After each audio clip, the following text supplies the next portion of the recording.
I'm taking up my jaw off the floor. Yesterday, just yesterday, we had Valkyrie Investments Chief Investment Officer Stephen McClurg on the Clayman Countdown exclusively discussing the Securities and Exchange Commission's approval for Valkyrie to begin adding Ether futures to its existing Bitcoin future strategy ETF.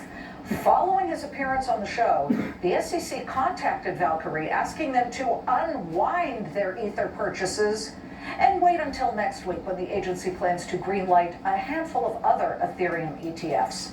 To Charlie Gasparino, give me the backstory. Okay, here. So just so you know, Ellie Terrett, my producer, and I, and Ellie's very plugged in the crypto world, are trying to unravel this, trying to figure out exactly what happened.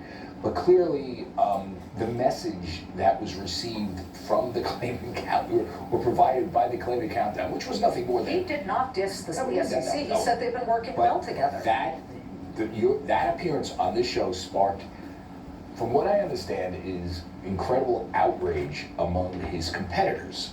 The competitors turned around, called the SEC. Now, we are... After they saw his interview? Now, we are searching, just so you know, because there's been some talk about this, about whether one of the competitors has some connection with Gary Gensler in a private life. I mean, apparently one of them does. I'm not saying he definitely does, or she, or whatever the firm is. We're going to check it out. Ellie's on the phone right now, and if that's not the case, we'll come back Monday and I'll clear the whole message up, whole thing up. But apparently the blowback for giving them the head start was so great that Gensler then got involved directly, overruling his staff, and said, we want you to delay all these until, I guess, Monday, the 3rd, where they all come out on Monday. Listen, you know, it's kind of fun writing about, you know, sort of confusion and, you know, in regulatory sort of approvals and whatnot.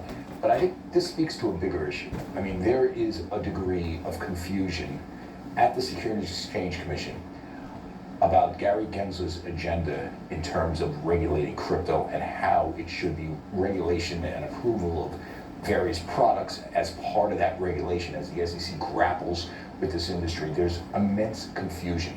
The staff thought this was okay. The staff that approved it. It's green lighted.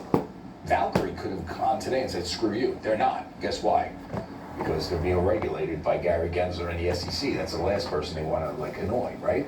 So the staff calls up Valkyrie and then says, can you just wait a couple of days and let everybody do it at the same time? For everybody to catch up? Now, I just want to know who the connections with these other firms, with anybody at the SEC. I mean, that's clearly something. Right, who called Kvetchik? I'm not saying there is like this, the fixes in. Sometimes there are innocent explanations for stuff that looks really bad. And again, we put a call to the SEC, we're waiting for them to get back to us. But this is the talk of the crypto industry right now, because it is so bizarre, it makes no sense. And again, Liz, I mean, we've been reporting this out for a long time. There needs to be a standard of compliance in crypto that is set and is followed uniformly. They should literally start from ground zero and do some sort of safe harbor on this stuff now, because this is getting pretty bad. I mean, literally, FTX was going to get green lighted almost to do some sort of an SEC approved exchange. I mean, they were in... Before it went back. Before it went back.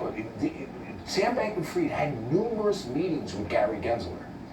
And then something like this happens, or something like Coinbase happens, and you know the SEC goes after Coinbase but doesn't go after FTX. This is Coinbase after they go through the whole IPO process. You know what's you know essentially what's under the hood. Right. I mean, this is a bizarre way to regulate this industry, which isn't going away. Listen, if you want to... Does this mean for spot Bitcoin ETFs that they're going to hold everybody up so they can make everybody catch up and be happy, and then...